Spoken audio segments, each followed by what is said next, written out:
এই কোরআন তেলাওয়াতকারীকে আল্লাহ রাব্বুল আলামিন কাল কিয়ামতের দিন ওই কঠিন হাসরের ময়দানে যখন মানুষগুলো সবাই বেহুশ হয়ে যাবে, মানুষগুলো সবাই চিন্তিত পেরেশানিত হয়ে যাবে, ওই কঠিন মুহূর্তে যারা পৃথিবীর মধ্যে দুনিয়ার জীবনে কোরআন তেলাওয়াত করেছে আল্লাহ রাব্বুল আলামিন তাদেরকে স্পেশালভাবে অফার দিবেন।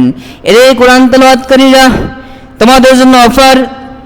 আল্লাহ রাসূল হাদিসে বলেছেন, ইউকালু লিসাহিবিল কোরআন ইকরা ওয়ারতাকি ওয়ারাত্তিল কামা কুনতা তুরাত্তিলু ফিদ দুনিয়া ফাইন্না মানজিলাকা ইনদা আখিরি আয়াতিন তাকরাউহা।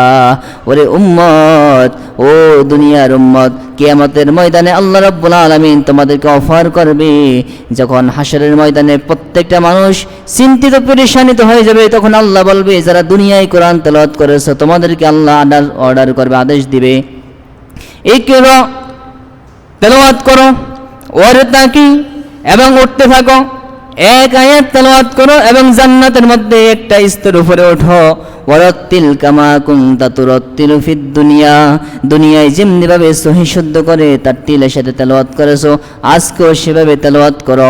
ফাইন্না মানজিলাকা ইনদা আখিরি আয়াতিন তাকরাউহা, আজকে তুমি যতটা আয়াত তেলাওয়াত করবা তোমার জান্নাত ততটা স্তর উপরে উঠবে। জোরে বলেন সুবহানাল্লাহ।